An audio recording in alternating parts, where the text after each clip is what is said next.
Hi. Hi, Hi. ladies. How are you? Good. How are you? Fantastic. Fantastic. I'm so excited. Yes, very excited. So excited. So, Chanel, that's just Andrea. Andrea, Hi, Hi. nice to Nice meet to Chanel. meet you. you. Nice to meet you too. Glad you guys got together. I'm so excited. I'm so excited. I've known Andrea, I don't know how long. For a while. I've known her mother and Yep. father for a while. We went to the same church and we go to the same church again. So very excited. And I've known Miss Chanel, what, 2 year and a half, 2 years? Just about that time. Yeah, Yeah. it seems like forever. And I love both of you guys, and I think it's going to be a great. I know it's going to be a great conversation about mental wellness. I just wanted to open up with a moment where I give thanks to God for allowing us to be together. Everyone's welcome. Just a moment, just a quick prayer. Just want to say thank you, Lord, for gathering us together, having Chanel and Andrea to be open and to talk and share with us. I just pray that for to bridge the gap among women of all races, all religions, ages. Nothing holds us back. We're all humans and we're all here to be better people. And I just ask that you just bless this talk and I just ask that you use us as conduits. In Jesus' name, amen. Amen. Thank you. So I had this idea. Well, let me go back. I met Chanel at Restoration Station with Pastor Dorian and Pastor Joy. Best church on the planet, in Yeah, my whoa, opinion. whoa, whoa, whoa, whoa, whoa. In my opinion. It is because I do love Pastor Joy. We went to high school together. We were in Latin class together. Can you believe it? It's hilarious. And Pastor Dorian is my husband's frat brother. So they are phenomenal, phenomenal people. And Andrea, so you know, your mom took Pastor Joy does a book creation. What would you, Chanel? I forgot the name. How to write a Which book one? when she does her. She does a seminar. Yes, write that book. Yes, yes. And your mother had gone to it. So full circle, full love, all the love. Mhm. And my bishop and pastor have been to restoration several times and vice versa. So we know the church as well. And I love Chanel's presentation when she was talking about mental wellness. This was, I don't even know when, one of the various events that they had. And I really loved what she said. I loved her spirit. And I could tell that it was coming from a place that she loves people and she wants to help. And that was most important to me. But the thing that struck me and stayed with me was she said, and there's nothing, not knocking therapy if you're in therapy or in it longer or had to go back to it. This is not at all what she said. What she simply said though was that your therapist is there to help you and guide you so that you can be free.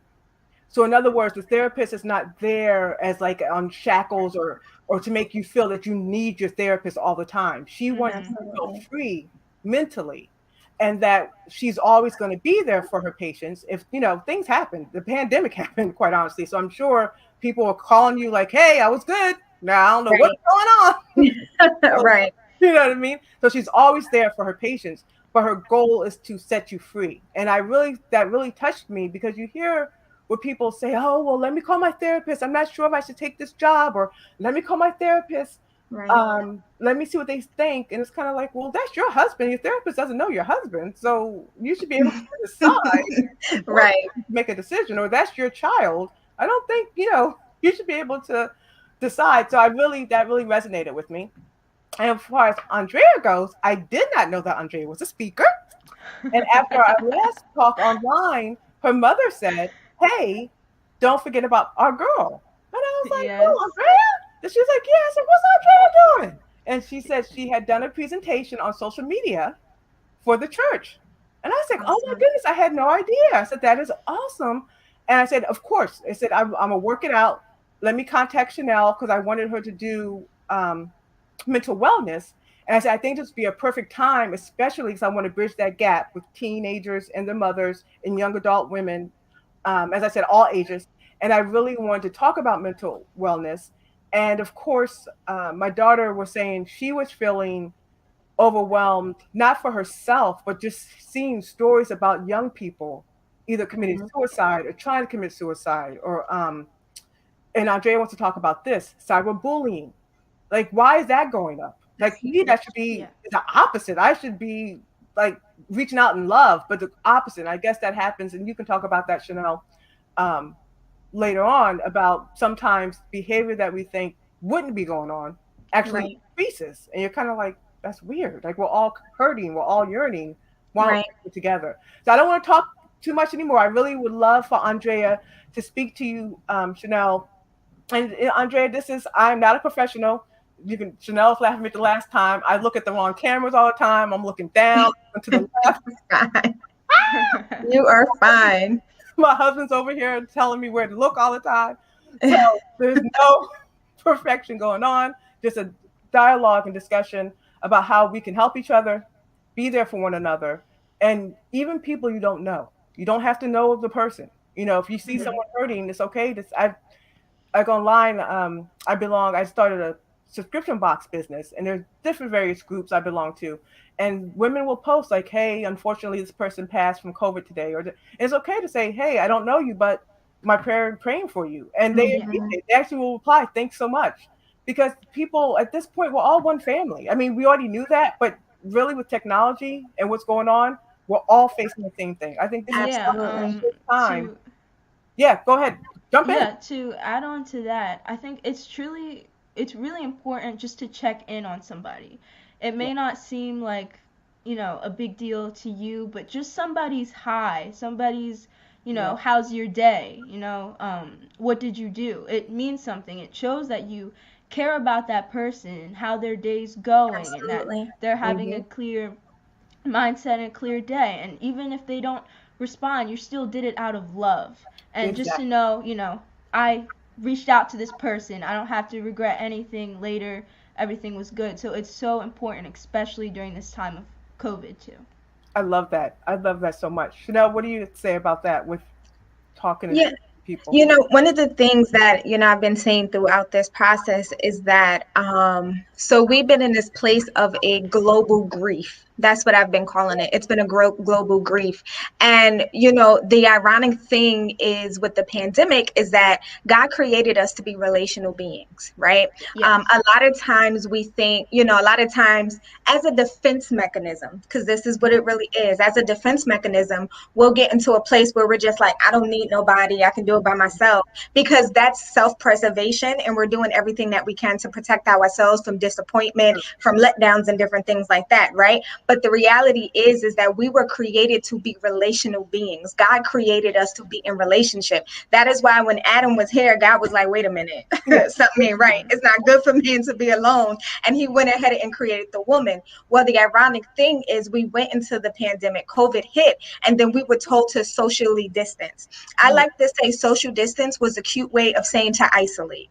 And so what happened was people isolated, but for some reason, when we isolated, our mindset was that I'm shut off from the rest of the world, right? We didn't think in terms, I still have my phone, I still have, different ways of contacting people. So a lot of people just cut themselves off and really just isolated. And if you guys think about it, in another month, it'll be a year. I know. In I another month, it know. would have been a year. And I literally Crazy. know people, I'm literally counseling people who Mm. have not left their house in a year. They've been getting groceries delivered, Are you they're serious? working Oh, from wow. home, they're doing everything from home because of the fear that's coming along with it. So, absolutely, when you talk about just a reach out, it goes a long way. One, for yourself, but you just don't know. The strongest people, a lot of times we look at certain people and we say, oh, they're strong or they're fine. The strongest people are often the people who need someone to reach out the most, Yeah. right? Because they Yeah. thrive off of being able to help people. They thrive off of being the one. When we got shut down, I couldn't be the strong one. I couldn't be Mhm. the Mhm. strong friend. I couldn't be the one. And so a little reach out goes a long way during this time, because it's been a year and we were created to be in relationship with other people. So the moment relationship gets disconnected, you automatically put yourself in a position to have a mental health crisis on your hand. Yes. Yeah. Yes. That is so true. Andrea, and you can pick whatever, cyberbullying or reaching out. If you want to just share, what have you done personally? I know you talked about reaching out. Have people reached out to you? I know that's your mindset. What have you seen among the teenagers? Are they afraid to reach out? Do they like Mm. Um, I would say everybody has been doing a really great job at reaching out. The group good? that I have, And it's so good today because there's so many apps where you could do so, like Okay. Zoom and then House Party or any other little things. It's really good that I could just keep in touch. And even, along with that, not going back to school in person was kind of hard. Yes. A lot of reasons why it was hard, but it was just that social aspect that I was truly missing. Mm-hmm. Going there, saying hi to my friends. This is my 8th grade year, so all of our fun Oh, things wow. that we had to end it, we couldn't do it, and I don't even know if I will be at that school next year. So those things were truly hard to cope with, but knowing, I have my phone and be able to FaceTime somebody, be able to check in, say hi, happy birthday, things like that. It's just so much better, and I'm very thrilled that I have that during this time. Oh, good, good. Right. What so now one of the things Andre and I talked about previous, previously before this, just to see I wanted, because I don't have a 13-year-old, but my youngest now is 16, but same um, age group. But and they go to different schools. So Andrea's school is very small, which, and she says, been, you said was great for fellowship and relationship. Yes. And my son's school is small as well. So my kids don't go to very big schools. But what I was wondering, I think a lot of times, like I'll say to my son, "Hey, did you reach out to Jimmy? I don't, whomever," and he's like, "Oh, you know what? No, let me go do that." I was asking Andrea, and I know her mother. Her mother's very caring, and not. And I try to emphasize to my kids, teenagers get wrapped up, right? Because we all get wrapped up in our own Yeah. stuff. But Mm-hmm. particularly this pandemic, we're in our own universe. It's so important. How can we get teenagers to remind them, besides the whole, "Hey, did you call Jimmy?" Like to really, I'm trying to Mhm. get the onus on them to Mm-hmm. remember, "Oh, I haven't talked to him in a couple of weeks. Maybe I should reach out," and not say, "Oh, he hasn't called me, so I'm not going to call him." Mm. And I try to tell my son, you don't know what they're going through. Their family Right. could be sick, and a lot. Unfortunately, my son will come back and say, "Oh, we have to pray for such and such. His mom was just diagnosed with cancer. We have to pray." Mm. Like, see, he wasn't getting back to people because he was dealing with his own things. It's not about us. Right. Yeah. How do Right. you what do you guys have to say about that? How do you make sure like, I don't know, what do you recommend? Right. One of the things, the first thought that came to mind, so there's, I guess I have two parts to this answer. The first part that comes to mind is that evaluating whether real relationship was cultivated, right? Oh, Because what I found, right, personally growing up, social was an area that I really struggled with. And so I got to the point where I have friends in the school building, but that never translated outside of the school building, if that makes sense, right? yeah, It was almost as if I just needed to survive to get through the day to day and have some type of social contact. But the reality is perhaps those people weren't really yeah, close where we were talking outside of school and the relationship was there. So I think one of the things this pandemic revealed was also real relationship yeah, versus yeah, situational relationships. Mhm. And exactly. so for teenagers, what I find a lot of time, and for middle schoolers, is that a lot of relationships are situational. It's based on we're in practice together, we see each other Yes. in class, but no real relationship is actually built. Like, I'm not talking to them outside, we're not hanging out on the weekends or different things like that, right? And so if it's a situational relationship, then the inclination is not going to be reach out. What I do know for the teenagers that I'm working with now, as therapy clients, the friends who, like, if they're real friends, this pandemic didn't keep them apart. Right? They were still, Yeah. they was Snapchatting, they was Instagramming, Yeah, they on FaceTime 24/7. Like, their parents are like going crazy because they're just like, they're always on FaceTime, right? Yeah. Because that's the only relationship that they had. And so I think one part of it is really sitting down and doing a deep evaluation on, are these situational friendships, or are these like true, like you're like family friendships, like I love you outside of the school building. That's important, right? Even for us as adults, because we have a lot of situational relationships. I'm yeah, close with a lot of my coworkers while I'm at Mhm. work. Mhm. Yeah, Outside of yeah. work, we're not hanging out, we're not going places, we're not doing things. It's like your work family. But outside of that context, the relationship really isn't there. So I think that's one aspect of it. The other side of it that I'm seeing, and a lot of my youth have told me during this time, is that they're struggling with trying to make heads and tails of this time for themselves. So it's hard to have emotional energy to try to help someone make heads and Hmm. tails of their situation and what's going on, right? As Andrea, I want to make sure I'm saying it right. Andrea. Andrea, as Andrea said it, there was a lot of loss for youth. There Yeah. was no prom, school dances weren't there, graduations got canceled, all of these things that kids look forward to in school, and sports got canceled, clubs got canceled, right? And then we're thrown into this online environment to work all day, right? And so I think a lot of teenagers, listen, even as someone who works in a school, it was a struggle. And so I think trying to make heads and tails of my own feelings and my own situation puts a little bit of pressure, and it makes it difficult for me to be able to do that. And so I think what's important is that this is where families come in, this is where parents come in, to make sure that the kids and the youth are getting the help that they need so that they can deal with their own stuff, so then perhaps they can be there for their friends and family, if that makes sense. No, That Yeah. definitely. I really. I'm sorry. I'm writing everything down. I'm already taking notes. Um, I really am feeling that situational versus real relationship, Yeah. and a lot of times, sometimes I push my kids. I'll say, well, I'll keep probing, and other times I will stop and say, you know what, let me mind my business, because maybe they're not really feeling. And I think you hit. That's exactly what you're saying. Like, my kids are very respectful, so instead of saying I don't like that person, I'm like, okay, mom, okay.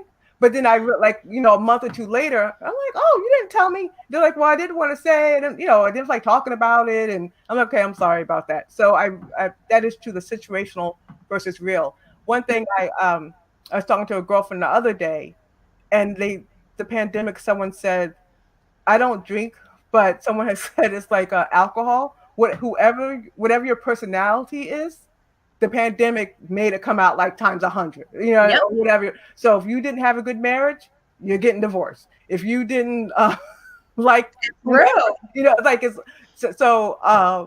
I think that's what's going on, like with relationships and friendships. Like, you're realizing, that really wasn't my friend. Like, like I think a Absolutely. lot. Yeah, I could really Yeah. relate to that big time during this time, because I just lost touch with a really close friend, and that I knew for years, and then another two other girls that I knew, and I was wondering, like, why I just didn't reach out, or like why they didn't say hi or something like that. But then I really got close to these other group of girls who, it was different. They were really there for me during this Mhm. time. I could trust them with the things that I needed to. There was no drama, no sort of gossip or anything, and it really just showed to me the difference. Like, there was a big difference in realizing, okay, those are the girls that I need to hang out with. Those are the girls that I want should stick around with me throughout all things. And so, um, that's where what I saw during this pandemic is who I should hang out with and who has those traits who that I need to be around. So it was great seeing that as well. Right, right. I think that's a great point, because I think the pandemic kind of did two things. It really shows you who's in your corner, and it really made people evaluate, right? Mhm. The people who I thought were in my corner, or the people who I thought that I was close with, that wasn't it. But it gave you an opportunity, because during this pandemic, real relationship is being built. Right, Yes. Yes. we're not focused on the activities that we're doing, because there aren't any. We're not Yeah. focused on the Yeah. fact that going out and hanging out and having fun, because there's nothing to do. So it's built on communication. It's Yeah. built on us actually getting to know each other. So that during this time for you, I think that's amazing. You actually got the chance to build real foundational Yep. Yeah. relationships, right? Which is awesome. I think during this time, if we use the time wisely, it was an opportunity for all of us to really build foundation in our relationships, our marriages, whatever the case may be, because we can't focus on the bells and whistles. All we had is this. We're going to talk, Yes. we're going to communicate, and we're going to like Uh each other, right? That's all we had huh. during this time. Yep. I wonder. Andrea, what do you think, or advice do you give to your mom and me and other moms out there? And Miss Chanel is motherhood. So I don't believe in people who say, oh, you don't have any kids. It's motherhood and you're covering Mm-hmm. people. So what would you say to, and I'm older than Miss Chanel, but to us old folk, how can we help? What can we do to help our daughters? And by daughters, I mean all young women, all of them. What can we do to navigate? Because the pandemic, as things are opening up, right? You have these relationships that you're finding that you're close to. Do Yeah. you think, are you nervous? I wonder, are teenagers nervous now to go back to school? Like everyone's like, I want to go back to school. I want to go back and do this. I want to do, but then it's kind of like, but things changed in the pandemic. So, Mm-hmm. Andrea, are you nervous? Are you just so excited it doesn't matter? Or do you think these relationships will hold after the pandemic? Like, Um, I'm okay. I'm like a little bit on the both sides with okay, this about the whole going back to school. You know, I'm a little nervous, obviously because of health and yeah, everything like that. But then with the relationships, I'm confident seeing that we got through this. You know, yeah, that's what sticks with me. We got through this. I talked to you. We were there for each other. I'm confident that this will go far and okay. that nothing could happen. If last year was crazy, and Hmm. knowing that I had these people who stuck around, I think that they will stick around. So I'm not Good, pretty nervous about any relationships that I made throughout the excellent. pandemic. Yeah. Because Awesome. one of the one of my friends group is funny. I am the only one with a son. Everyone else has daughters, and it's a lot of drama. I'm like, "Whoa, I'm glad my daughters are older and done with this high school thing." But they all said the pandemic has been good for them and not being in school because there was less drama in the beginning.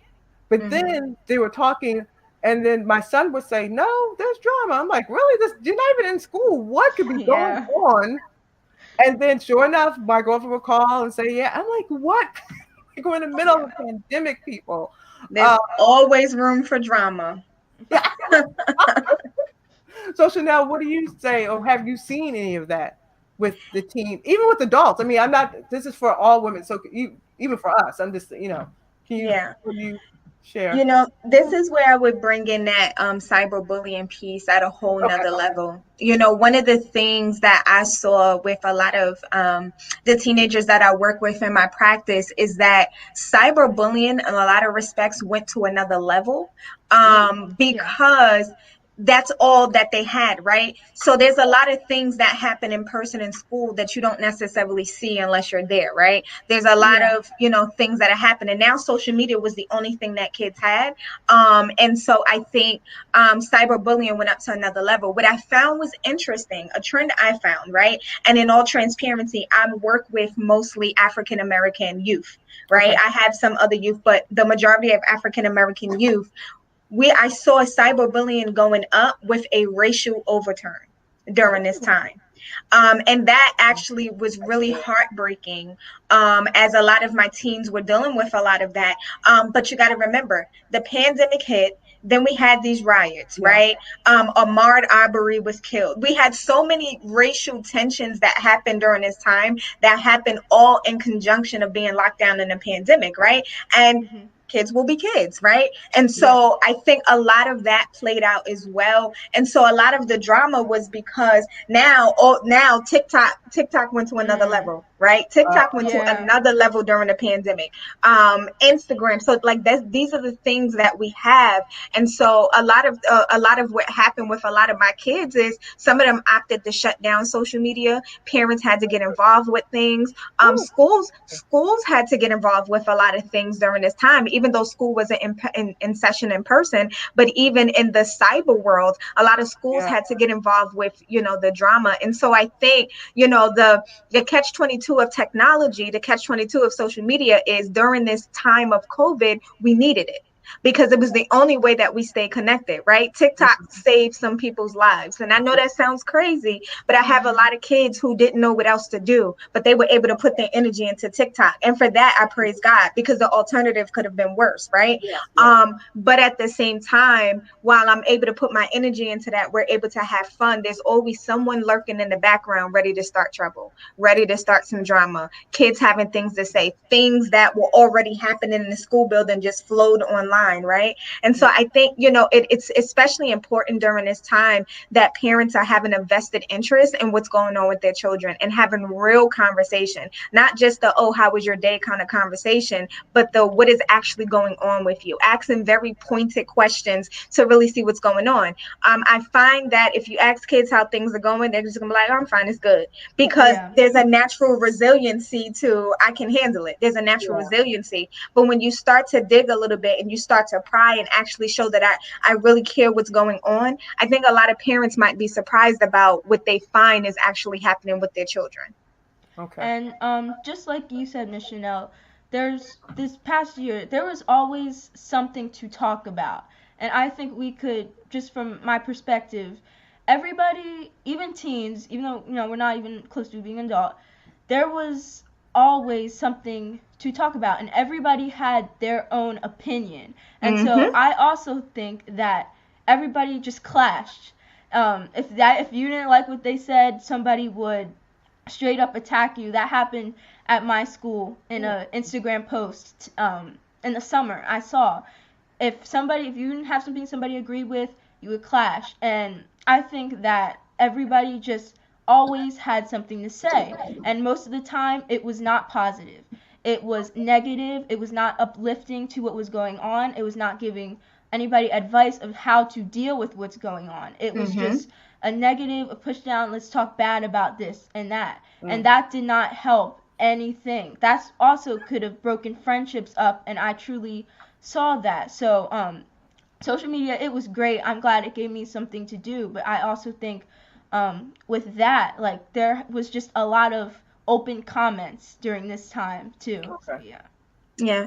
And something to consider, right? I think that we all need to consider after about 2 weeks, right? When we first pandemic first hit, we were told 2 weeks, right? Oh, Yes, yeah. Then 2 weeks Two turned weeks. into 4. Then 4 turned into 3 months. Then 3 months turned into 9. And here we are a year later, right? After a while, there was just this sense, and I think everybody felt it, right? Because I even had to combat it in myself. There was just this sense of, I don't care no more. yeah. Yeah. Attitudes went to another level. Yep. There's this Yeah. this this thought process of, cabin fever, I don't even care no more, right? So I think attitudes built up, people got a little bit more snippy, patience kind of went out the window. And so thinking about this from a behavioral aspect, it makes it even worse. Like, well, teenagers are already moody. There's Mhm. Ooh, already a you lot of too. developmental, right? There's already a lot of developmental stuff going on. But now I'm stuck in a house. I can't Yeah. go out. I can't see my Yeah. friends. I can't go hang out at the mall. I can't go and shoot some hoops. Like, there's so many things that they were used to doing to expend that energy and just to live the normal childhood or Yeah. the normal teenage life, right? Mhm. All of that was taken away. And so then the attitudes come on. Yeah. The frustration comes on, the patience comes on, and that has taken a lot of what we see, maybe as far as cyberbullying or the drama, Yeah. the relationships, that has caused even more issues, right? Because while people are just like, oh, families are home and it's an opportunity for get to know each other, the truth of the matter is during this time, domestic violence was higher than it's ever been. Yeah. Yeah. Yeah. That's yeah. Addictions have been higher than it's ever been, right? Because while we're here, we're close, everybody is not in a good situation. And like you said, Rita, earlier, whatever wasn't good, magnified. It Yeah. just got exposed, on another level. And so I think that we're dealing with a lot of that as well. And that was a difficult transition. And so we're slowly start to integrate back into life, if you will. And Mhm. so I think we'll start to see some changes as a little bit of normalcy starts to come back on, because of that emotional energy will be able to be expended in other areas. But right now, this is all I have. Right. Yeah. This Yeah. is this is the only thing I have in order to get my emotional energy out. And yeah, it's social media, so it's not real. So it's not now. What do you guys think about as we're going back in? And Andrea, you said you're confident for the relationships that you built that they're going to maintain. What do we think? I'm trying to phrase the question. Do you think people are going to revert back to old behaviors, or do you think people are going to say, you know what, my tolerance for drama is no more? I don't have time to, and I'm not talking about like little silly stuff. Some of the stuff, some of these kids, when I talk to teenagers, they were dealing with some really heavy things, and I'm like, wow, this was. I thought, we went through stuff in the '90s, but that this was on like this stuff is really, it's heavy, especially cyberbullying and things like that, because you don't know who the enemy is. So it's kind of like at Mm, least at school, when I was growing up, if you knew Tamika didn't like me, I knew Tamika didn't like me. You know what I mean? But if it's a cyberbully, I don't know if it's Tamika Chanel. So I'm looking at everybody crazy when this day absolutely. and age. You know what I mean? So what do you guys think about? Do you think that the pandemic is going to help squash that whole drama thing? Like people are going to be more mature, or do you think people are going to revert? A little bit of both. And this goes for adults too. So I mean, we're all going to be Yeah. going back to work or going back to school, church, whatever it is. Yeah. What do you think? You know, that's a loaded I question. know. Yeah, That yeah. is a very loaded question. I feel like some people will settle back in and get into the groove of normal. But Okay. I think something that we have to consider, right, is as we go back into normal, normal is not normal, right? Exactly. As schools are starting to open back up, there's limited youth in the building, there's social distance. Mm, Yeah. Kids That's are staying in the same classroom all day. Lunch is happening in the classroom for most schools, right? We're walking around with masks. People are still on high alert for mm, fear of the pandemic and not wanting to get sick. A lot of people are going back into life reluctantly, not because they want to, but because they have to. Like, jobs are calling people to come back and stuff. And so I think it's going to be a while before people get back into the groove of just, we're good and we're normal, because there's still this place of high alert. We don't know. We don't, some people want to take the vaccine, some don't, oh, like there's yeah. just so much going on. And so I think some people will be able to just get back out there and just get back to life and hit the ground running. I think that's going to be harder for our kids. I think youth are going to struggle the most. I think because they've missed out on so much, right? Yeah. Kids already, let's be honest, most kids hate going to school. So now you let me be home for a year, and now you telling me to come back into the building, and now I got to listen to my teacher's rules, and you telling me I can't take a nap, and I can't. I'm just talking about Oh, the kids shoot. that I work with, right? So it's gonna be a transition. Honestly, I wouldn't expect the first month. Speaking specifically for schools, the first month is not more. It's gonna have to be based on resetting routines. It's been a year since these kids have had to listen to a teacher and follow anybody's rules. I guess It's that's going to have to be some. Listen, I when easy. Yeah. That's yeah. working in the schools after a break, like after That's Christmas and what you call it, Christmas and all. spring break are the Yeah. longest breaks in uh-huh. school. It takes about 2 weeks to To come reset back. the entire school Yes, after yeah. 2 weeks after a week off. Imagine after a year, Yeah. I right? haven't thought about. That's true. That's It's true. going to take a lot of time to transition and for everybody to get back into the groove. Whew. Families are going to have to get back into the groove. Everybody's been home. Yeah. If mom was driving everybody everywhere, like routines have been lost. And so I think simply on the fact that routines are going to have to be reset, we're going to be looking at quite a bit of a while before things go back to normal, whatever that may mean these days. That's true. Andre, what do you think about that? 'Cause Yeah, this now, that's interesting. I hadn't thought about that. yeah, I just think from my perspective, just like you said, Michelle, everything, people in my class and all my friends, I think everybody's gonna have some sort of an attitude. Um, I truly don't think everybody's going to be like hype or happy about anything that's going on. Like I'm trying to think of um, how they could, but I just truly don't, Okay. because there really Yeah. hasn't Good point. been anything to be thrilled about of what's going on and all the things that we've lost and having to come back. I just don't think that anybody's going to be excited. But it's going to take a while to get there. Definitely, as soon as everything is back and things aren't limited, I think that it will eventually, but right now, not really at all. Yeah. One thing, Chanel, you had touched on, and Andrea had followed up with the racial tension. Now, this is what it just came to me. So, some of my kids lost some friends with the Black Lives Matter movement. Yes. Oof. Not because the people said anything directly to them. It was more something they would post or say, this is Yeah. whatever I agree with. It just hit me. I wonder if they were in school together, face to face, knowing I'm going to see my friend tomorrow who happens to be brown. Would they have posted that? Would they have agreed with that? Or were they able to do it freely because thinking you may see the post, you may not. Like it just came to me. So I wonder, people who have posted things that you strongly disagree with, and now you're going to see them face to face Yeah. for the That first time. How do you, Andrea? What do you? that really hit because I go to the majority of my school is what I am the only black girl in my whole grade.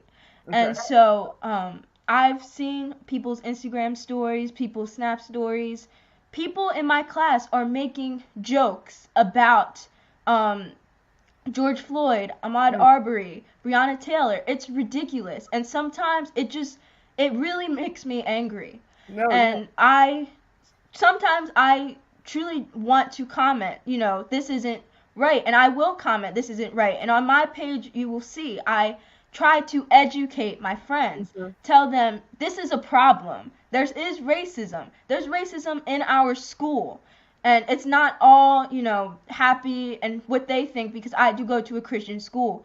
There is stuff that goes on, and this is real life. And that's what I'm trying to tell my friends. And I've seen a bunch of um, posts that were just disrespectful right Mhm. after situations happened, Mhm. like the day after, and it was just the total opposite of how we should respond. And so I think that I had played a really good part of this. Okay, guys, I'm gonna post something, a quote that was really uplifting, and tell you this is how we should respond to this Very good. racism. It's a problem. And so that's what I truly did during this pandemic, because that was one thing that really hurt me. But I'm glad that I'm hopefully that they saw that, and I go Mhm. back to school, and I'm praying that everything is just going to be fine. So that's really what I did during this time.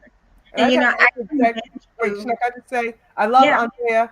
I can't handle this new Andrea. She's so mature and so like well spoken. I keep saying, I just want to say it now. I didn't want to wait to the end. I just love your response. It's so Yeah. mature. I just love hearing that. It just like brings tears to my eyes. I'm Thank serious you. because I've known you since you were so little, and you just growing up so wonderfully. And good job, Dee and Andre. I know you're watching, and the grandparents. It warms my heart so much. It really does. It really does. Okay, go Chanel. Sorry. I was just gonna say I commend you so much on being Mhm. able to speak up and speak out on what you Yes. believe in, because I think that that's a lost art. Honestly, I believe that many youth are afraid to do so these days, right? Yeah. Because of social media, not wanting to experience the backlash that comes along with that. The unfortunate part is, Rita, when you ask if I knew I was going to see my classmates of color the next day, would I have posted that post? Um, Mhm. Part of my answer is going to be no, Mhm. because I don't doubt that they didn't always hold those beliefs. I Exactly. just think that they had enough know-how to Yes. walk Yeah. this thing out carefully while Yeah. I'm still interacting. Yeah. Unfortunately, due to all of the racial tension, all of the things that have been happening in our country over the last year, um, racist ideologies have been emboldened, Yep. right? It's been Mhm. emboldened. And so now I'm just going to say whatever. And then you're right. The fact that I know that I'm going to wake up tomorrow and I'm not going to have to see you face to face, I'm not going to have to confront it. Because if I'm on Zoom, I could just turn my camera off, or I can ignore you Yeah. altogether. Yep. I can decide to cut you off of social media altogether. So I do believe, for instance, I'm working with a youth right now who, in the beginning of the pandemic, really experienced some outright, just downright racist There's blatant Yeah. comments, from other youth, just blatant comments, like just outright, you're a such and such and such, Oh my God. really, it really hurt my heart, in so many different ways, because, our youth don't necessarily know how to deal with that. Like, this is new Yep. territory that they're crossing into. And so I believe that the ideologies were always there. I Yep. believe that they got worse and they were emboldened. And I Mhm. do believe that schools are going to have to be intentional during this time. This is not just about COVID safety. This is also about cultural safety. One of the things Okay. that I commend the school that I work at, before we were allowed to enter back into the building, right? Teachers are going back to work tomorrow into the building. They sent out a mass email training, basically on cultural diversity. Okay. And before any staff was allowed back in the building, you had to complete that training and sign off on it that you completed it. Wow. That is how you do it. That is how you do it. And I commend them so much, because they Yeah. recognize we're not just walking into a situation where COVID safety is going to be necessary. We're also walking into a Yeah. situation where we have an outgoing presidential administration. We have a new Mhm. administration. There's been all kinds of things going on, and our kids are affected by it. Now, I don't care if they're in third grade. I don't care if they're in 12th grade. Our kids have been affected by it. And as staff, one, we need to check our bias at the door. Because let's be honest, all the Mm. staff that we work with ain't on the same page.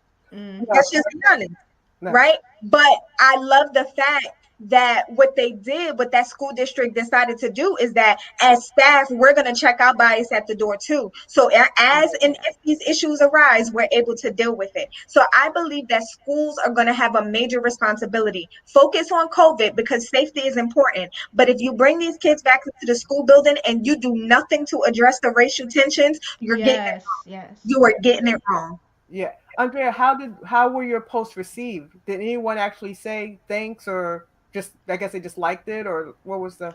No, I actually got a lot of good feedback. I Ooh, got okay. one person said, "Can you tell me more? Can you There send you me more?" go. And that really, like, I was like, Yes. okay, okay.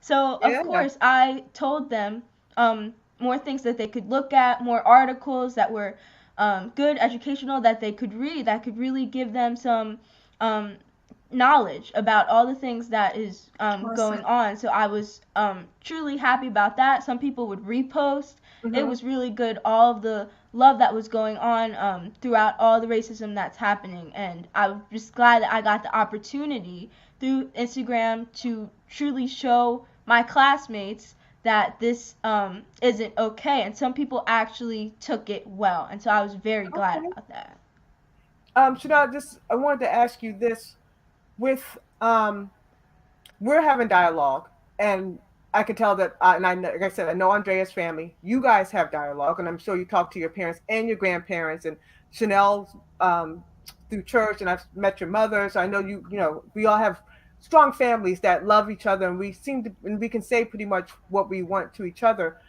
For children who don't have that, even adults who don't have that comfort at home, Chanel, what can they do? Like, if they have the stigma of therapy. So let's say they're not going to call the 800 number.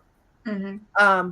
They can't have real conversation with their friends because they're nervous of the judgment, let's say, or I don't know.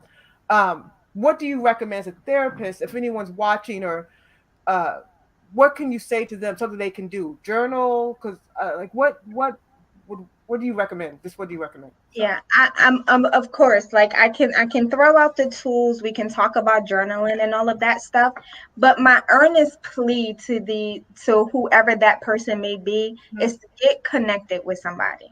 Okay. There's only but so far that journaling is going to take you, and because here's the reality, right? A lot of these activities that we would talk about in counseling and that we would give people to do come alongside of the support of a counselor to help walk you Mhm. through, to help you to Mhm. process. And so a lot of times, what I find is, and this is my rant for a moment, is a lot of people calling themselves like trauma coaches, right? Or wellness coaches, where they're trying to tap into mental health realms. The problem is that you give activities all day long, but no point of reference on how to help people to process. It's not enough Wow. just to have somebody journal and how to write their story. We have to now take it a step further to process what's going on until you get strong enough where you can move on to do those things on your own. And so my earnest plea during this time, for anybody who may be struggling, is it is okay to not be okay, but do not stay there. Do what you have to do to get help and to get healing. During this time, more people are seeking counseling than ever before. which is When the great. pandemic hit, if I'm honest, when the pandemic hit, I wasn't ready. I wasn't ready. My business blew up come April of the pandemic because more people decided, oh no, I got to do something. It's time to Mm-hmm. seek counseling. And so I think we still have a ways to go, but I think we're making great strides on that area of stigma being Good. broken. And more people are becoming more acceptable to counseling. And here's the thing, if counseling is not it, that's fine. Find somebody safe. And when I say Yeah. safe, somebody who can handle the emotion, somebody who's not going to use it against you, somebody who knows how to just be present. Sometimes it's not about giving me solutions, it's just somebody who knows how to be present. Whether present means saying nothing at all, allowing me just to sit there and cry. But this is why support system is huge. One of the first things I work on with clients when we get into counseling is who's your support system. Because Rita, as you said, I can't be your support system. As your therapist, if I'm your only support system, we have a problem. We all need some sort of support system, somebody that we can process with, right? In real life, in real time. I'm only available for those 50 minutes for that hour, but you need somebody Mm. available real time. And so start to evaluate, who are my safe people? It may not be a family member. Let's just be honest. It may Yeah. not be a family member. Maybe it's a friend. In the school that I work with, a lot of times the staff, we were that for the youth. They were dependent on the adults in the building to be that. I tell people all the time, as a school therapist, what I did all the majority of my day, and I promise you, was hug kids. That's Oh, what I did the majority of my day. Kids would come into my office just to get a hug. They would run down the hallway and just put their arms around me. There were times that a kid would just embrace me and we would just walk down the hallway for 10 minutes because they just needed that embrace, right? Kids yeah. were flipping out, and I work for a high risk program and flipping desks and fighting and stuff. And a lot of times, what helped them is I would have them come and hug me and squeeze me because they needed a grounding hug. I think safety of relationship is what people are seeking. It's hard when you've been burned. It's hard when you've been hurt by people, but it's important that we all find somebody who is safe. It could be a pastor, it could be a minister, it can be a friend. But I implore people, please don't try to do it by yourself. We've been isolated long enough. If it was outside of the pandemic, my answer might have been different and I might have given all kinds of tools. But on the back end of this pandemic, after a year, we've been isolated long enough. Don't stay isolated. Don't stay isolated anymore. Find somebody safe. It doesn't have to be a family member. Maybe it's a coworker. I don't know. Whoever is safe for you, find somebody safe so that you know that you have somebody in your corner that you can lean on and that will Hmm. support you during hard times. I love that answer because so many people don't want to say they need somebody. And I like going back to the very beginning, as you said, we were created to be in a relationship. Yes, Just that simple. And when you're not in relationship with someone, you're lost because that's how absolutely. God created us to be a community. Absolutely. I had a question. Someone just said, and I know Andrea and Chanel, you um, had talked about this as well, the beauty of the phone and how that had helped with Zoom and community and that helped teenagers. Andrea, you touched on it as well. What has, so social media, we see the bad side, some of the Mhm. things. What has social media done for you as far as building a community, finding community, being able to post the opposite of, like, let's say, racism? Yeah. You're able to educate, Mhm. through social media. So you want to talk about some of the positive things that you found? So I think two things. One thing that, like, overall, I really got in touch with people who I thought I um wouldn't, let me not say wouldn't, but who I haven't seen in a while, Okay, yeah, or I was happy about that because of Instagram, I had the opportunity to get in touch with an old friend and get right. to see how she's doing and everything like that. And then this doesn't apply to me, but I've seen some of my other friends have like businesses and stuff, Okay, and they've really got to promote because of social media. I in G1 staff, Hustling in Spirit, they've really helped us promote a business. My friend has a bracelet business called Breezy Bracelets, and she has gotten sales. She's starting a whole thing where people could just buy, and she's gotten great advice because of social media. So I think that is Nice. definitely what it has done during this time. Yeah, G1 is our youth at our church. Nice. Just so everyone who's listening, yes. Oh, that is awesome. Yeah. I have seen a lot of young people start businesses. And I love that. Mm-hmm. I love it. I'm like, that is Mm-hmm. awesome. Awesome. What you touched on it earlier as well, but what have you seen like with social media as far as community building or can and also with and actually in saying that um what's gonna say? I know there's some community online, sure, I'm sure therapy things, but can you recommend any of them, or can you recommend the same way as when you said find your support system?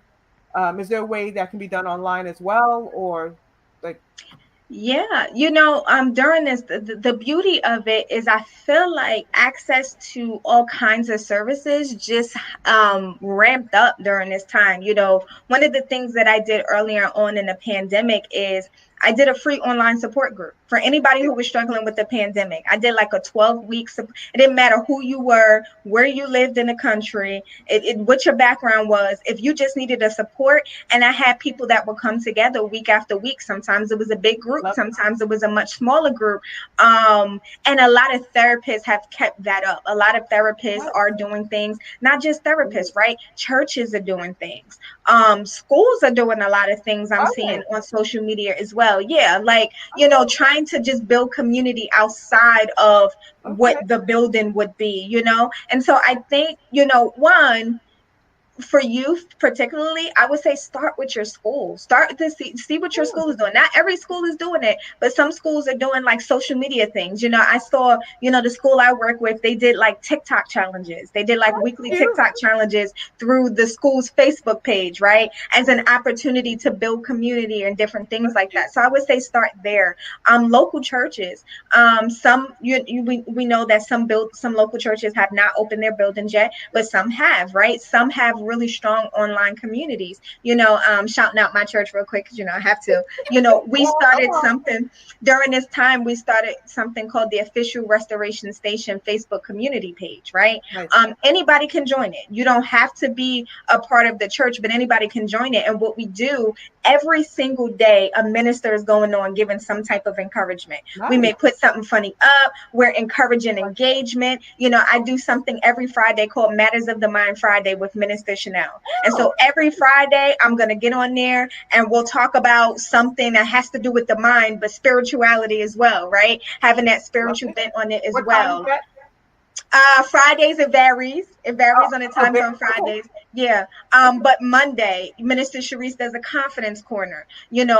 Tuesdays, Elder Brittany does a Jesus everywhere. Where we just have so Yeah. much going on in the community page, Love and it. so many people who don't even belong to our church have joined it. A lot of churches Awesome. are doing things like that, right? I also think it's opportunity for youth like Andrea and for so many who are informed, right, and who are willing to be activists and advocates. It's an awesome opportunity for you guys to start something, right? Yeah. Having a youth run support group. We're just going to get on and chop it up Ooh, whoever wants to, right? you I go. think that would be an amazing That's great. idea, because maybe they won't come to Minister Chanel's, but I'll go to Andrea's because I feel like, okay, Mhm. you're within my same age group or whatever, right? Mhm. So I think that there's so much opportunity. Social media, even though there's the bads, it's also the goods, right? We're able to laugh with each other. We're able to post jokes and, just Yeah. do different things. And so when used right, it's a great opportunity for us to still feel connected. I'm not sure who came out with the saying, but I remember in the beginning of the pandemic, there was commercials and they would say, alone together. And Oh, I love that statement on how we're alone together, mm-hmm. right? We may be alone physically, but we're still together. So there's so much opportunity for things that can be done, through social media, all these challenges. And I think that's why challenges went up, because it was the Yeah, opportunity for people to come together. We just have to be intentional about tapping in. But there is help out there. I heard a lot of people say in the beginning, where there's nothing out there. No, there's help out there. You just have to make sure that you're connected with the right people in the right communities to get the gotcha. resources. Quick question: how can I tell if a therapist is legit? I'm nervous about online or 800 numbers. What's your take or recommendation? What do you think? Yeah. One, ask the right questions, right? Okay. If you meet a therapist and they don't have a master's degree and they're not licensed in their state, Okay. Okay. they're not a therapist, right? Because Gotcha. in order to call yourself a therapist, you Mm-hmm. have to have a master's degree, whether it's in social work, whether it's in counseling, whether it's in marriage and I family didn't know therapy, that. right? Okay. There are a lot of people who have bachelor's degrees that call themselves counselors. They are Mm-hmm. not counselors in a true sense. Some people are probably going to be mad at me for saying that. But the No. truth of the matter is, to be licensed, to be clinically licensed in your Mhm. state, you have to have a master's I degree. never knew That's that. one. Okay. Yeah, that's number one. Ask the credentials. Do you have a master's degree? What is your master's degree in? Are you Okay. licensed in your state? Now, here's the thing. You can have a master's degree and still practice in the form of counseling. You can still do some form of therapy, right? Okay. I worked for an agency, and before I got my license, I was still doing counseling. Now, I had Mm-hmm. my master's degree, but I wasn't licensed. So, Gotcha. asking those questions. Two, looking on specific, they have therapy directories online, Oh, I didn't so one that I suggest, a big one that I'm on, is called psychologytoday.com. like the magazine. Yes, Oh, that's where the magazine came from, psychologytoday.com. And it's a therapist directory. You can look in whatever state according to your insurance. If you want a black female who takes Aetna, who's Christian, you can tailor oh your wow. results to That's look good for to know. those things specifically. The Okay. other big one is therapy for black girls. Specifically, black women online. That's another big directory. Asking them, seeking those directories, you're going to find legit therapists, because in order to post a profile on there, those people verify you. You have to get verified, like your license and stuff has to get verified. So that's going to be the most sure way. The other side of it is if they have a website, social media. Okay. Every therapist that I know now has an Instagram account, has a public Instagram account, has a business account, Facebook account. So you want to look for those things, see what kind of stuff that they're posting, if they're posting anything, right? But Mhm. those directories, and just asking the questions. What are your credentials? We should not be afraid or intimidated as a therapist to be asked that question. Okay. And if they are, that's probably a red flag. Gotcha. Okay. I wanted to also, before we go into questions, I wanted Andrea to speak about specifically. She has a brother who has he's autistic, Mm, highly functional and everything, but I know it comes with challenges. And she and I discussed this beforehand, so I'm not putting her on the spot. I want people to know I'm not being disrespectful. She and I discussed that, and Andrea is such a great sister. I just wanted her to speak because she is such a good sister. She's so loving and caring. Um, what how if there's someone else out there who is dealing with a family member or a friend who has special needs, how she has dealt with that. And also, I'm proud to say Andrea is going to be doing something in April. She's not quite sure what yet, but she's going to be doing something in honor of autism and bringing awareness to it. So I wanted her to awesome. be able to talk about that before we broke into questions. We have a few questions online. Dave. Um, so just to start this, my brother, it was hard a little bit, growing up knowing that the things that little boys can do, it's going to take a little bit longer for him. And so the reason, and I always say this, the reason that I am who I am today is because of that. I've developed that patience for Mhm. him. It's a totally another thing when you have a sibling with special needs. You need to be there for them. You Mhm. can't just you know joke or fight or whatever that could mean to you. but you need to be there for them. Just not rush anything. That's what I've had to deal with. It's going to come. Their development is going to come. I'm believing God, my family, we're all together believing that his development is going to come. It's just going to take time. And I'm only 13, but realizing this now is definitely going to help with other situations later. Just it's a whole nother patience thing. And my advice to anybody who has a sibling with special needs, just be that support, but don't ever get overwhelmed. Don't ever get overwhelmed if you have any thoughts. This is where my mom comes, because I could truly go to her about anything, any questions. We have really good conversations, and I'm very grateful that I have her to talk and ask questions and about him. And so I'm glad I could just let everything go in my head to her, and that she has created that bond where it's just so easy to. And I would say that to anybody. Find a parent or somebody, even if you don't have a parent, somebody special to you that you could talk, or you know, that you don't have to feel overwhelmed, that it's simply going to be okay. I know I don't want that to sound basic at all, but it's true. Just have patience. God gave you them for a reason. That's what I always say. God gave me my brother for a reason. So I'm going to take care of him. I'm going to uplift him. I'm going to do whatever I can because I am his sister and I was given that role. So I would say to anybody, it's going to be okay. And just know that. Well, I love that because it's That's so wonderful. I know, and talking to the pandemic, Janelle, I'm sure you tell it's hard to tell the youth it's going to be okay. But as Andrea said, because of her situation, she knows it's going to be okay. So when the pandemic hit, she may have had moments, but she knows it's going to be okay because God has given her the patience.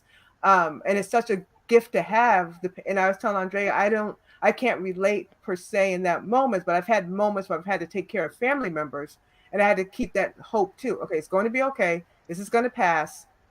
And support system, as Chanel pointed out. So what's interesting is everything Chanel has pointed out. Get a support system. Andrea has that with her family.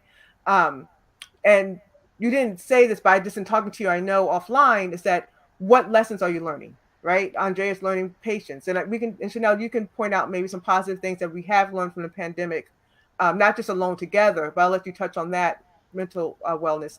And I just think that it's just been, like as Andrea said, she's learned how to uplift people because of her brother. So where if Miss Rita saw that racist text, I'd be like, what? Let me pray about this. And she's taking the time. So this is my last statement, Chanel. Do you just throw out some positive things or silver linings that we've learned, and then more questions, because people have questions specifically about therapy, and a question for Andrea about being a young woman. One of the things I would say, one, I can tell about Andrea is that she comes from a healthy background.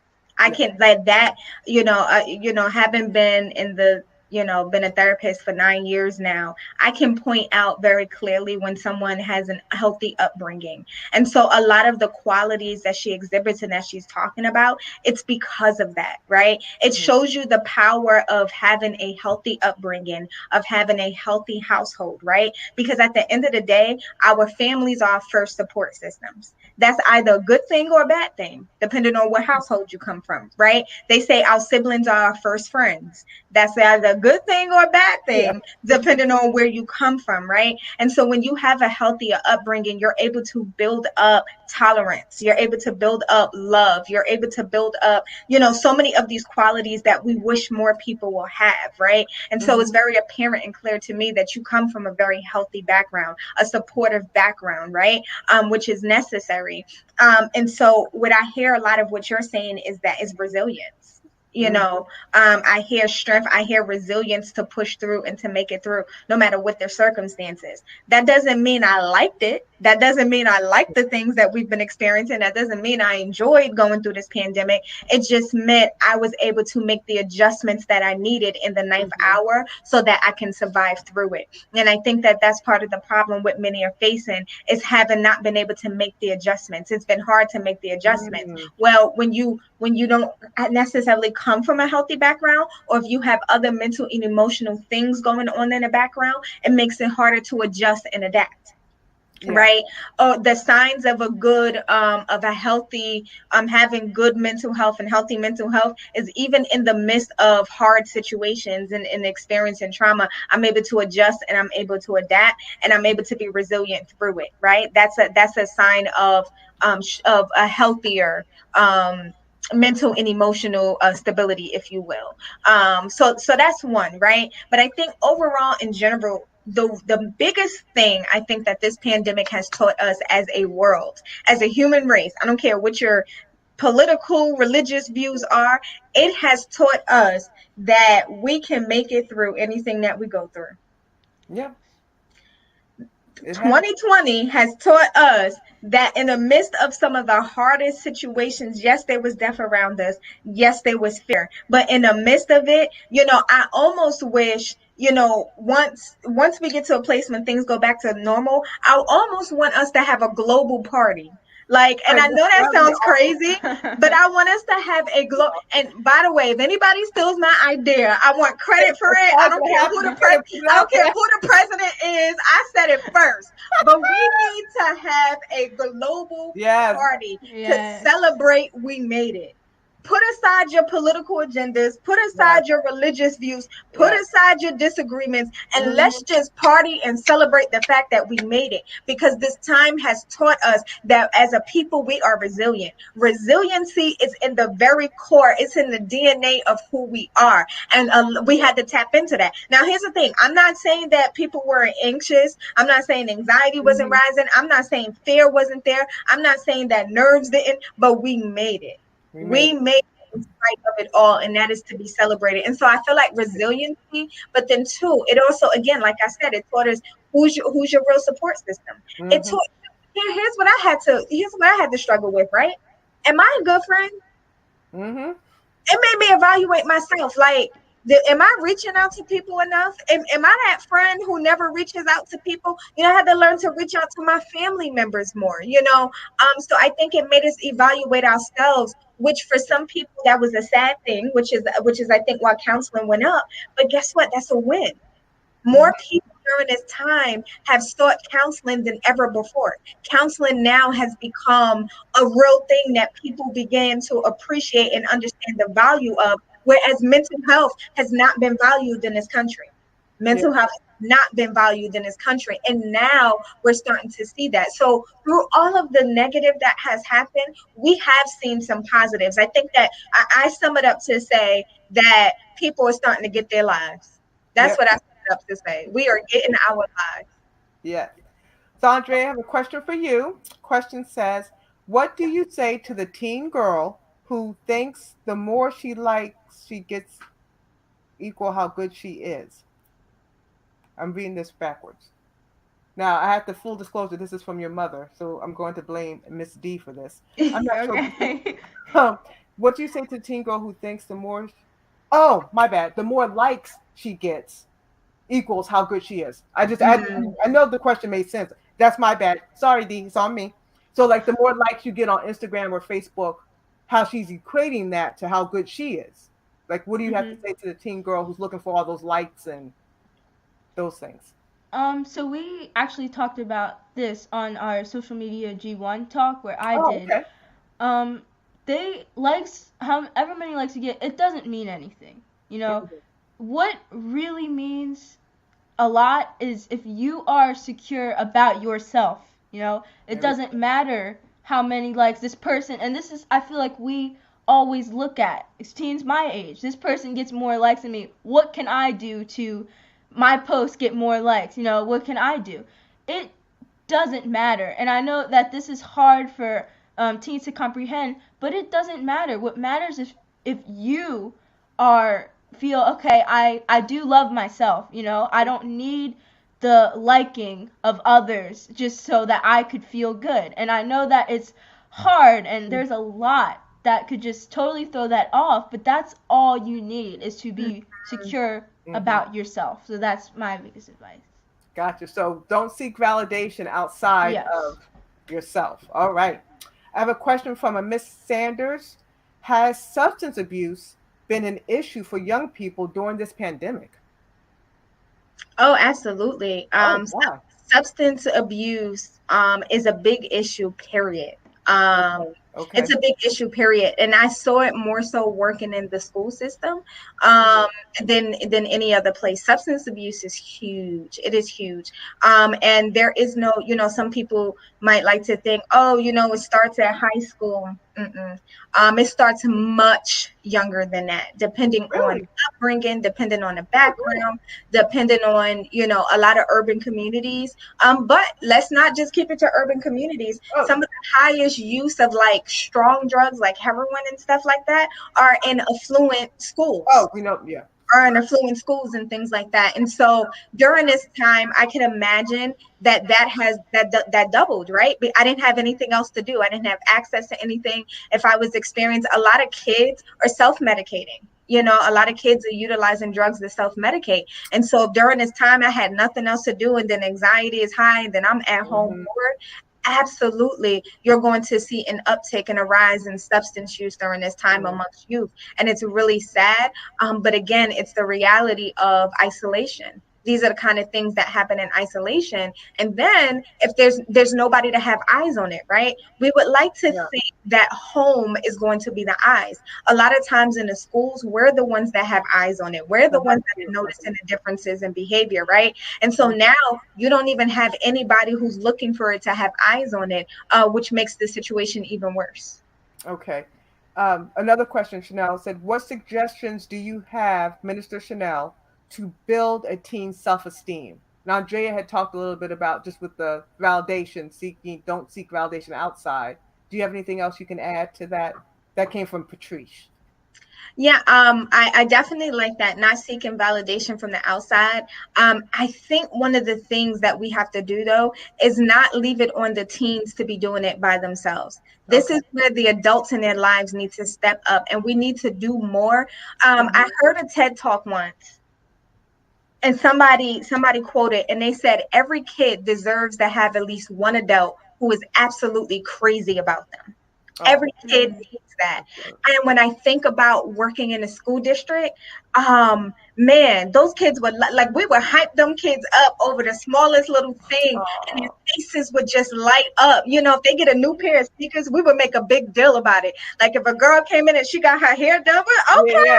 I I, see. But we just we I love cannot deny the importance of being absolutely crazy. it. Yeah. Sometimes as adults, we're so critical of kids. Yes. We're so critical of kids. Sometimes we just have to be absolutely crazy about them. And we need to step up and do our part and let our kids know that we love them, that we're there for them, and that we believe in them, not constantly pointing out what's wrong with them. And I think Hmm. what has happened with this generation specifically is constantly being pointed out. What's wrong with y'all? Y'all listen to this music and y'all into all this TikTok and da da da da. And so what happens is it causes a divide. It causes Yep. a divide in between us. And so we have to get better about stop pointing out what's all that's wrong and let's recognize all that's right and encourage that behavior so that Mhm. behavior can continue.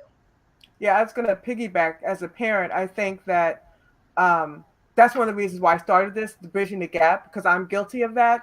And I love my kids so much. And I think that a lot of times as a parent, you see something, you want to correct it because you know in the long run it's going to come back on them.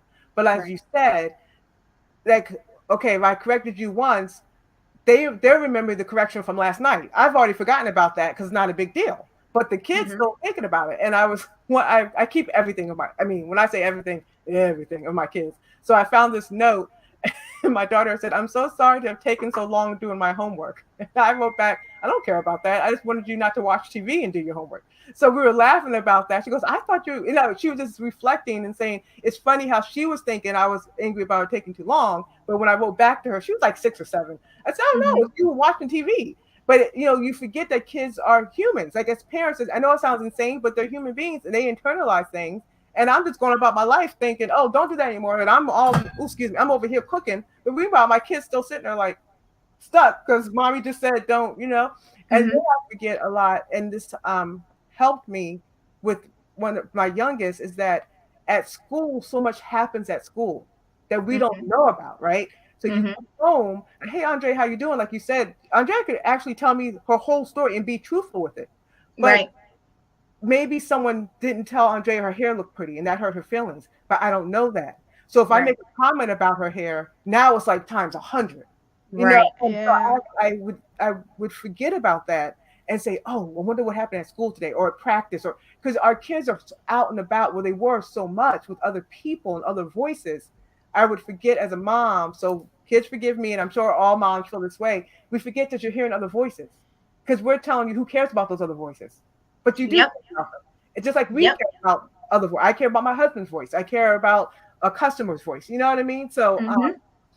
I'm glad you brought that up because I did want to say that it's important to as adults to really remember, like, tone down the critique. Right. Because And here's the thing. I'm not saying stop it because it's necessary, right? What yeah, I'm saying is one of the rule of thumbs that we follow is for every one critique, there's three positives.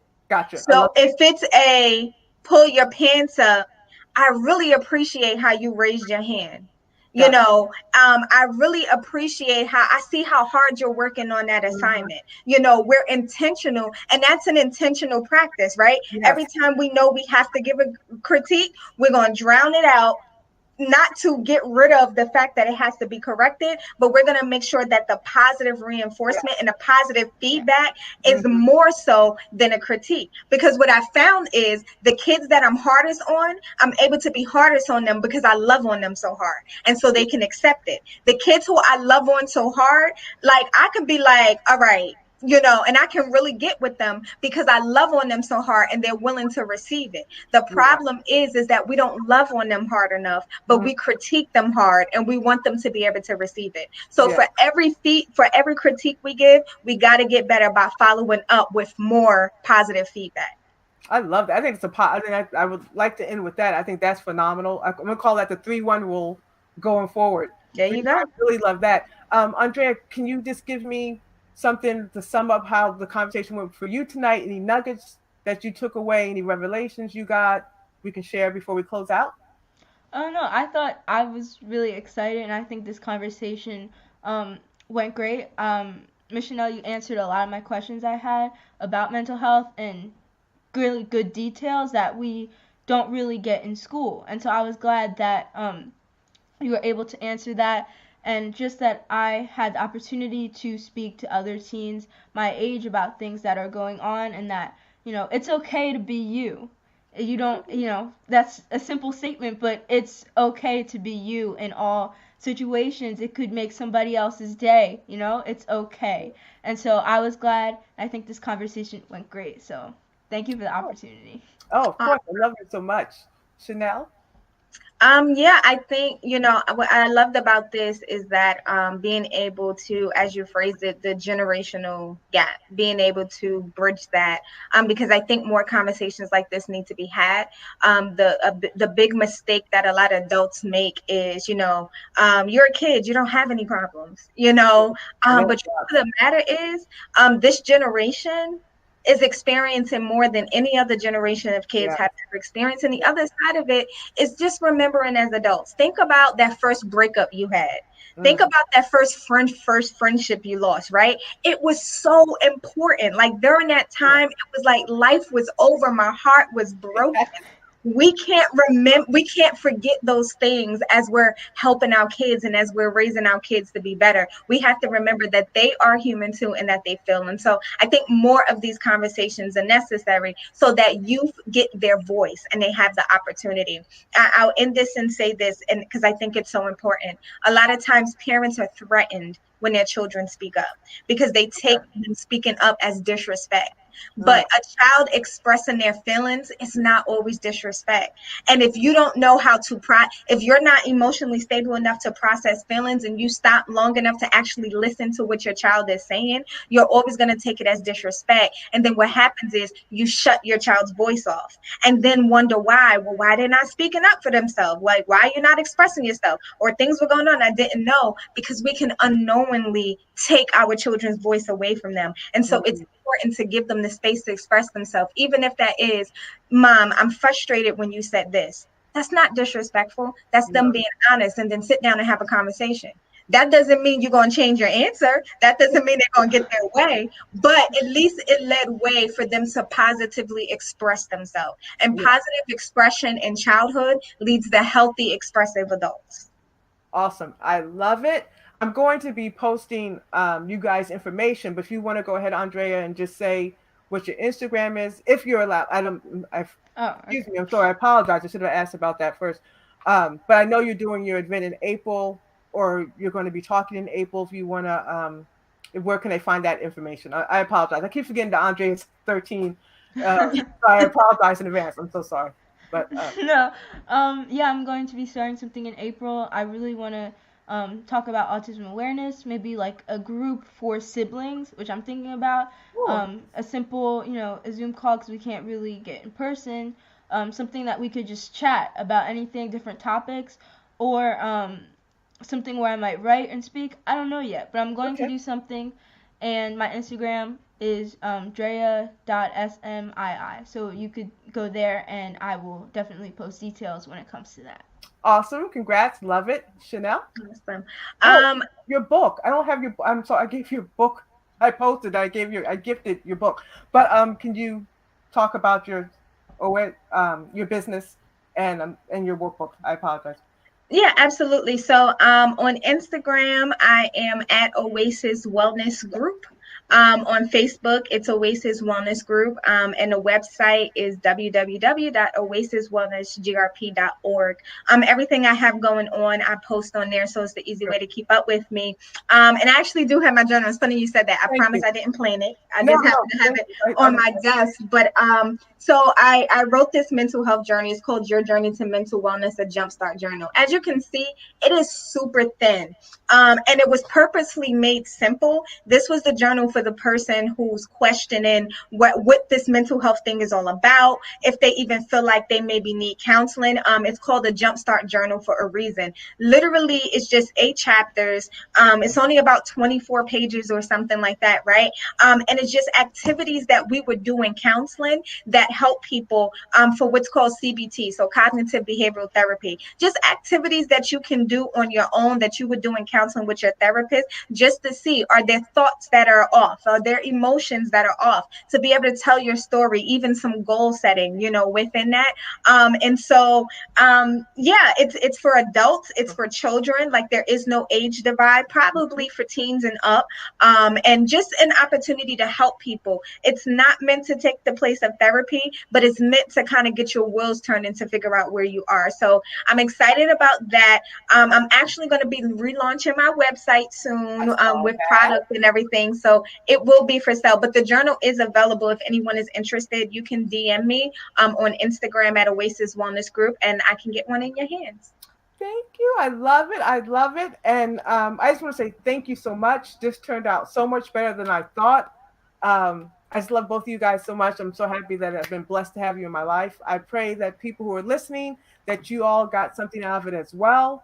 And feel free to contact any of us to if you need anything. And I just hope that if you do need any type of help at all, that you will reach out and find a therapist, if not Chanel, someone else. And I pray for your team that you get your support system, and just express yourself. And as Andrea said, what did you say, Andrea? You don't have to be alone. What did you say? I love what you said earlier, that you don't have to, when you're talking about getting help with your mom, that you don't have to, you're okay. You're okay. And what's the other? Yeah. I think I said everything's going to be okay, and that, like, you don't have to fear getting help. This is what I touched on. Yes, you heard it straight from the youth. I love it. I thank you, Chanel. I thank you, Andrea. Have a blessed night, and I'll be talking to you guys again soon. Thank you. Good night, Thank everyone. you. Good night. Bye bye.